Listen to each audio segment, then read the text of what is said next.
श्री हनुमान जी कहते हैं राम काज करने के लिए आगे बढ़े हैं, धन का साधन की तरह उपयोग करें। हाँ? धन का सदुपयोग करने, जीवन में सुंदर कांड घटित होगा। अतियों से मुक्त हो, जीवन संतुलन चाहता है, अति से जीवन नष्ट होता है, अति सर्वत्र वर्जयेत। लेकिन श्री हनुमान जी आगे बढ़े तो देवता बड़े प्रसन्न हुए। क्या? जिसे सोने का पहाड़ नहीं रोक सका, उसे सोने का किवाड़ क्या रोकेगा लंका में। इसलिए हनुमान जी राम काज करेंगे। यह धन का सदुपयोग। और वैसे एक बड़ा भव्य मंदिर बना हुआ था, राज्य परिवार के द्वारा संचालित था। राजा स्वयं समय समय पर मंदिर की व्यवस्था देखने जाते। विधि विधान पूर्वक लक्ष्मी नारायण भगवान का मंदिर समय से बंद होता, समय से पट खुलते, समय से आरती पूजा सब। पुजारी बिल्कुल व्यवस्थित रूप से सेवा में संलग्न थे। एक दिन सायंकाल आरती हुई, पट बंद हो गए। एक व्यापारी आया, पुजारी जी दर्शन अब नहीं हो सकता, पट बंद हो गए। मैं बहुत दूर से आया हूं, कहीं से भी आओ। व्यापारी के छद्म वेश में राजा ही था, परीक्षा करने आया था कि नियम ठीक चल रहा है कि नहीं।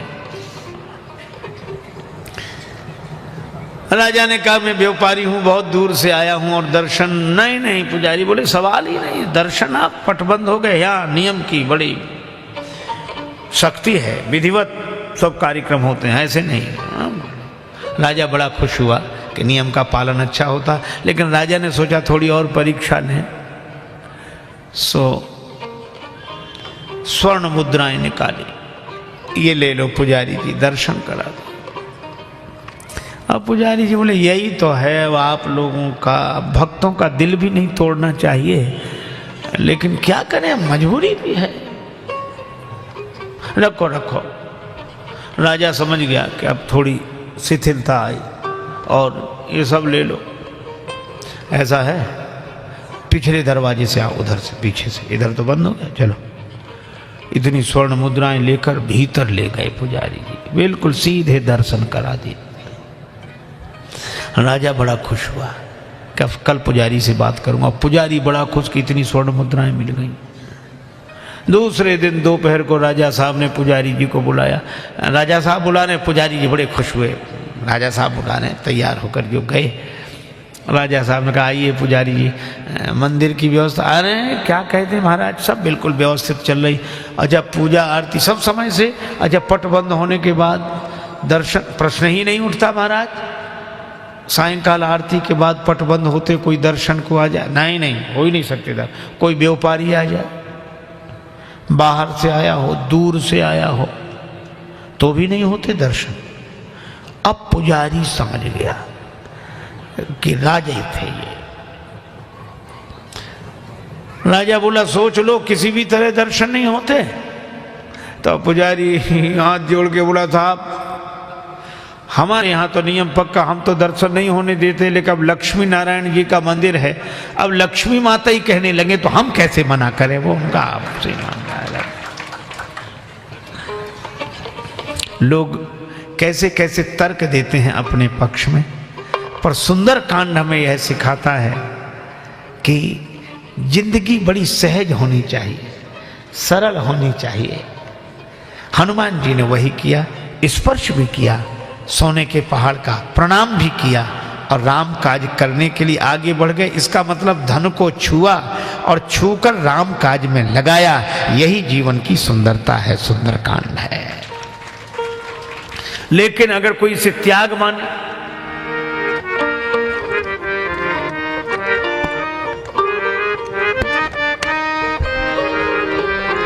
जैसे ही हनुमान जी आगे बढ़े वैसे ही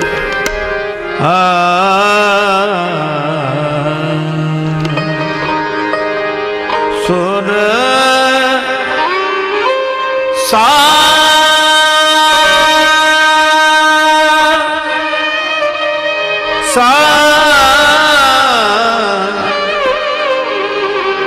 है सुरसा।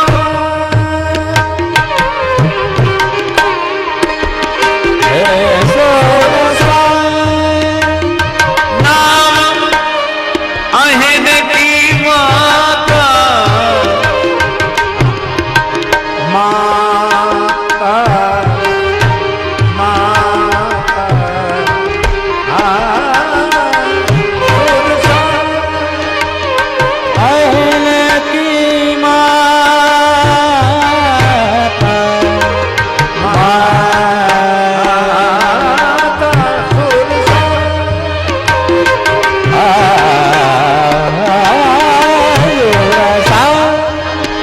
नाम अहिन की माता,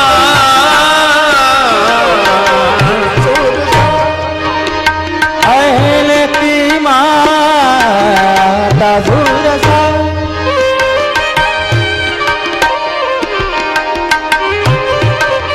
पठन आय कहीं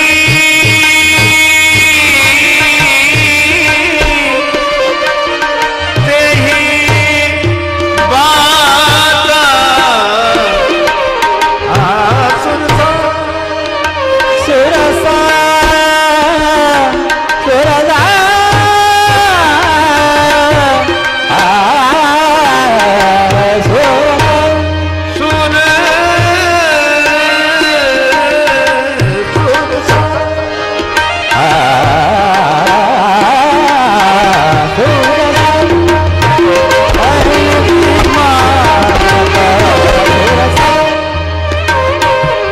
सुरसा सुरसा सुरसा सुन सुरसा। सुरसा नाम अहिन के माता, पठेन आय कही तेही बाता। अच्छा देखो कितना सुंदर संकेत है सुंदर कांड का, हनुमंत कथा का। ये सुरसा पहले नहीं आई, जब श्री हनुमान जी ने सोने का पहाड़ छोड़कर आगे की यात्रा की, सोने का पहाड़ छोड़ा तो सुरसा आ गई। इसका अर्थ क्या है कि जब जब कोई त्याग करता है तो प्रशंसा आ ही जाती है। सुरसा माने प्रशंसा। ये सर्पों की माँ है और सर्पों में बड़ा जहर। ये प्रशंसा व्यक्ति के जीवन में अभिमान का जहर घोल देती है। प्रशंसा से अभिमान पैदा हो जाता है। अच्छा आई कब? जब हनुमान जी ने सोने के पहाड़ का त्याग कर दिया। देखो कितनी अद्भुत बात है। साधक के जीवन की सबसे बड़ी समस्या यही है, सामान और सम्मान। कुछ लोग सामान में अटके हैं और जो सामान छोड़कर आगे बढ़ गए वे सम्मान में भटके हैं। अच्छा सामान भी लोग क्यों? लोग कहेंगे वाह इनके पास इतना, अरे वाह इतना और इतना, और जब उनकी वाह वाह होती कि इनके पास इतना, अब हम उतना नहीं कर पाते हैं तो हम दूसरा काम कर लेते हैं। क्या? सब छोड़ दिया। अब इसमें भी वही वाह, इतना छोड़ दिया, वाह वाह वाह दोनों ही जगह चाहिए। सामान वाले भी वाह चाहते हैं और सम्मान वाले भी वाह चाहते हैं। इतना त्याग करने के बाद भी एक आशा तो बनी ही रहती कि लोग हमें त्यागी जी कहें। बस न कियो मन बसन रंगी, राजस करी बनवास, असन छोड़ आसन गही, अजहूं यश की आस। अभी भी तो कोई सामान में अटके हैं, कोई सम्मान पाकर भटके हैं, और मुझे तो लगता है कि ये दोनों ही समुद्र के बीच में है, सोने का पहाड़ भी और सुरसा भी। इसका अर्थ है कि जो सामान में अटके हैं वे भी और सम्मान में जो भटके हैं वे भी अभी पार नहीं गए, दोनों संसार समुद्र के बीच में ही हैं, संसार सागर के बीच में ही हैं। सुरसा बोली मैं तुम्हें खा जाऊंगी। आज सुरन मोहे दीन आहारा, आज सुरन मोहे दीन महाराज सुरन मोहि दीन दीन मोहि दीन महाराज सुरन मोहि दीन दीन दीन मोहि दीन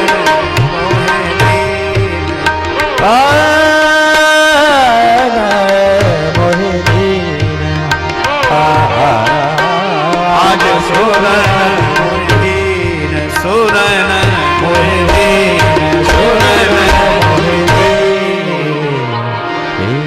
आज देवताओं ने मुझे भोजन दिया है, मैं तुम्हें खा जाऊंगी।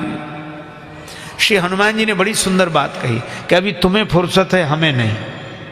सीता माता का दर्शन कर लें और सीता माता का संदेश राम जी को सुना दें, फिर हम तुम्हारे मुख में प्रवेश कर जाएंगे। इसका आशय क्या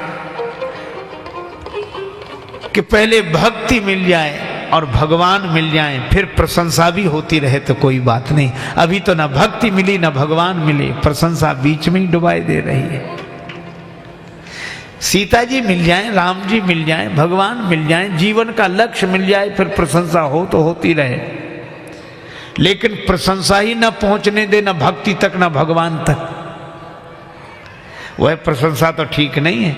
वह तो समुद्र में ही डुबाई दे रही है, संसार के सागर में ही डुबाई दे रही है। तब सुरसा बोली मैं तो अभी खाऊंगी। हनुमान जी बोले तो फिर देर मत करो। कथा बड़ी सुंदर है। एक योजन का मुंह सुरसा ने किया, योजन भरते ही बदन पसारा, तो कपि तनु कीन दुगुन विस्तारा। एक योजन का मुंह फैलाया तो हनुमान जी दुगने हो गए। 16 योजन का मुंह सुरसा ने किया, हनुमान जी 32 योजन हो गए। और बढ़ते बढ़ते जितना मुंह बड़ा करे हनुमान जी उतने ही बड़े हो जाएं। अंत में 7 योजन ते ही आनन कीन्हा। संकेत बड़ा अच्छा है कि हनुमान जी जितने बड़े बनते जाएं सुरसा का मुंह उतना ही बड़ा होता जाता है। देखो, बड़े होने से आप प्रशंसा से नहीं बच सकते। आप जितने बड़े होंगे प्रशंसा करने वालों का मुंह भी उतना ही बड़ा होता चला जाएगा। इसलिए बड़ों बड़ों की प्रशंसा करने वाले भी बड़े बड़े।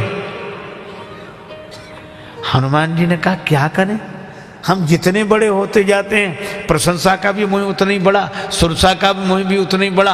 अंत में सुरसा ने 100 योजन का मुंह किया। आप विचार करो, सुरसा ने 100 योजन का मुंह किया, हनुमान जी चाहते तो 200 योजन के नहीं हो सकते थे?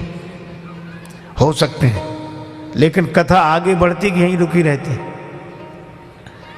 हम सब कथा कहने वाले इतने ही कहते, सुरसा ने 100 योजन का मुंह किया, फिर हनुमान जी 200 योजन के हो गए, फिर सुरसा ने 300 योजन का मुंह किया और हनुमान जी 600 योजन के हो गए, फिर सुरसा ने 700 योजन का मुंह किया। यही होती कथा। श्रोता भी पूछते कि कथा कितने योजन पे चल रही है। हनुमान जी ने तुरंत एक उपाय किया, अति लघु रूप पवन सुत लीन्हा। हनुमान जी तुरंत छोटे हो गए और छोटे हुए तो सुरसा खा नहीं सकी, बदन पैठ पुनि बाहर आवा। क्यों? सुरसा का मुंह जल्दी छोटा क्यों नहीं हो सका? 100 योजन का मुंह है, जल्दी छोटा नहीं हो सकता। और व्यंग यह है कि खाने वालों का मुंह एक बार बड़ा हो जाए तो जल्दी छोटा होता नहीं है। और 100 योजन का मुंह 4 कोस 8 मील का एक योजन होता है, तो 800 मील किलोमीटर तो कुछ ज्यादा ही होंगे। अब कितनी भी रफ्तार से बंद हो तो घंटा 2 घंटा लगेगा कि नहीं? तब तक हनुमान जी वदन पैठ पुनि बाहर आवा। इसका अर्थ क्या है कि अगर हम छोटे बन सकें, अगर हम विनम्र हो सकें, तो फिर प्रशंसा के मुख में जाने से बच जाएंगे। फिर प्रशंसा हमारे भीतर अभिमान पैदा नहीं करेगी। हम इस तारीफ से, प्रशंसा से बड़े होकर नहीं बच सकते। छोटे और छोटों मोटों को तो प्रशंसा वाले देखते ही नहीं है, उनको प्रशंसा के लिए भी तो बड़ा चाहिए।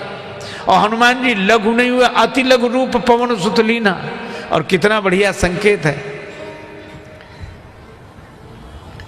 नानक नन्हे होए रहो, सदगुरुदेव नानक जी ने कहा, नानक नन्हे होए रहो जैसे नन्ही दूब,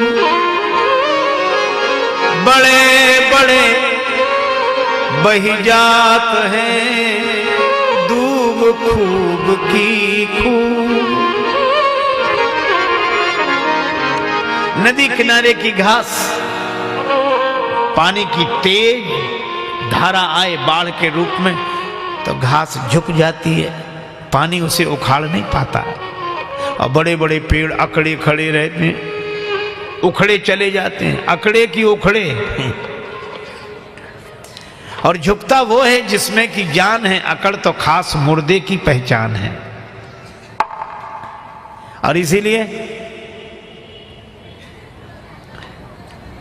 कौन आएगा यहां, कौन आया होगा, कौन आएगा यहां, कौन आया होगा।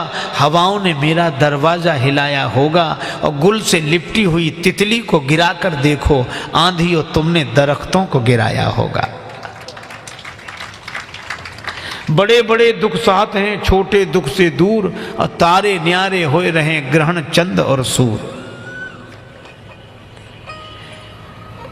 श्री तुलसीदास जी के नाम से एक दोहा बड़ा प्रसिद्ध है। तुलसी लघुता बढ़न की बड़ी बड़प्पन बात, और छोटे बछड़ा पय पिए बड़े भये भुस खात। गाय के दो बछड़े, छोटा और बड़ा हो जाए वही बछड़ा तो बैल। छोटे बछड़े को दूध पीने को मिलता है और काम कुछ नहीं, और बैल को दिन भर काम करने को मिले, भूसा खाने को मिले, भूसा खाने को मिले, है ना।